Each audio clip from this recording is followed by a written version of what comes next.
One.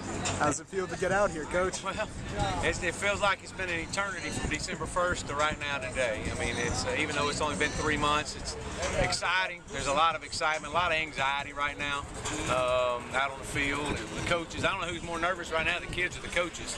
And but again, just excited about the start of this thing. Our guys have worked really hard to get to this point, so we'll see.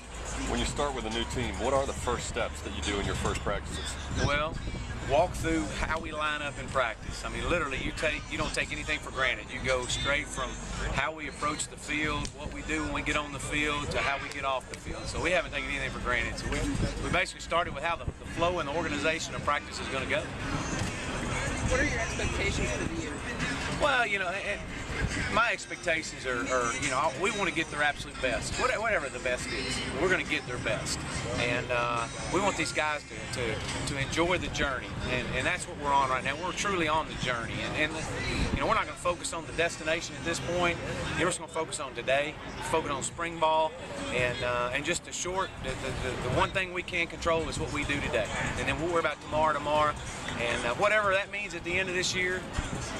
We'll know we got their absolute best, and our coaches are going to give their absolute best. A couple of guys have said they're trying new positions this spring. Was that you going to them, or did they come to you and lobby for a shot at another spot? Well, a little bit of both.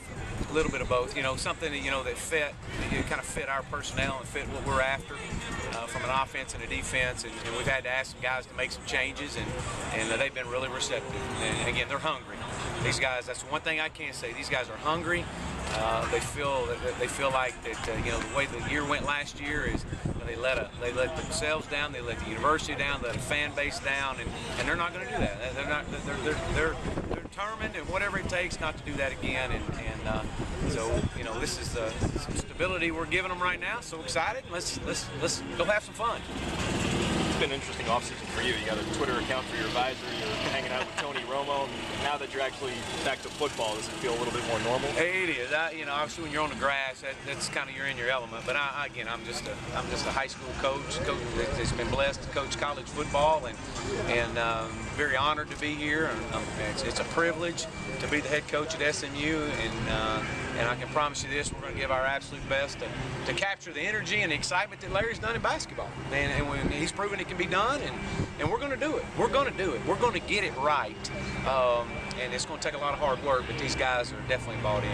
Who are some of the guys that have stood out during spring conditioning for you? Well, you know, and that's really hard to do because there's been so many. They've really all bought in, and so I really don't want to go out and mention anybody's name at this point, but they've all worked hard. They're working extremely hard, and so we'll see. But again, that was winter conditioning, and we'll see what from today to April 18th, and maybe after April 18th, then we can talk a little bit more about that. I know you've increased like the tempo of the training and that. Just practice. Just hang on and watch. We'll see where these guys are here about period 8 through this practice. They may be tongue dragging a little bit, but it'll be unlike something they've never been a part of. How fast it's going to go. When you got hired and brought in Tremaine Carroll as your strength coach, what were the objectives you asked him to develop in your players? Mental toughness. Mental toughness. We had to strain these guys. We had to push them harder than they ever thought they could be pushed. And Tremaine has been an absolute home run hit in what he's done. Home run. Of all the coaches I've hired, Tremaine Carroll has been a grand slam dunk, however you want to call it. Those guys have bought in and they believe in him and what he's doing, and I've been very pleased with that. And because they believe in him and what he set the tone for this spring ball, they're giving everything they got. Sometimes coaches take over a team and they'll say it'll take 2 or 3 years to implement an offense or a defensive scheme. Is yours a scheme that'll take a couple of years, or is this a scheme you can implement now and then just perfect it in the years ahead? Well, we're going to implement it now and then perfect it as it goes, but I'm not a real patient person, so I can't see 2 years in advance right now. I'm just looking at today and spring ball and see how this thing goes. But you know, obviously it's going to take some time, but hey, it can be done. We'll see. Is there a goal for this first practice? How fast we can possibly go. Looking at the quarterback position, are there certain things you're looking for? Yeah, you know, obviously you want a guy that's going to run the show, a guy that's going to be in charge and confident and be able to extend plays with his feet, and but more importantly, a guy that people want to play for. And and so obviously, you know, we got Matt and we got several others behind him, and it'll be an interesting battle all the way through spring. So in your mind, Matt gets at least the first snaps today? Yeah, Matt will start us out. Matt will start us out, and we'll go from there. But when you're 1-11, there's no job security.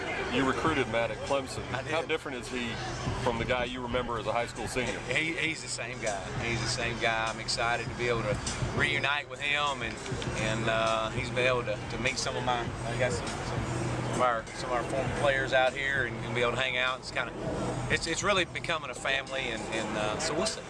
I'm excited about it. You brought your offensive coordinator from Clemson, Coach Craddock. But you're obviously known as an offensive guy, and I guess most people assume you're calling the plays. What is Coach Craddock's role in teaching this offense? Well, you know, Joe has helped me out so much in the game planning of things, and I'm just telling you, he's been instrumental in our success at Clemson as a GA, as my GA, and that's why I brought him and hired him in the capacity I did. And obviously, I'm going to call the plays. He and I'll work in tandem, just as we did in Clemson, to call the plays. And he'll be in the box, I'll be on the field, and we got a great relationship, and he knows what I'm about in our meeting room, so there's times I'm not going to be able to be in meetings, and I fully trust him with the ins and outs of this offense. Some coaches who have an extensive background on one side of the ball or the other almost leave the other side alone. How much will you interact with the defensive staff, or do you leave that entirely to Coach Malone and just show up on Saturday and count on him to have it ready? No. We've got a relationship in which I'm going to be involved defensively and in the understanding of things, but for the most part, it's going to be, I've hired him to be the defensive coordinator, but I'm gonna have some interaction in it as well. Anything else, guys? All right. Thanks, guys.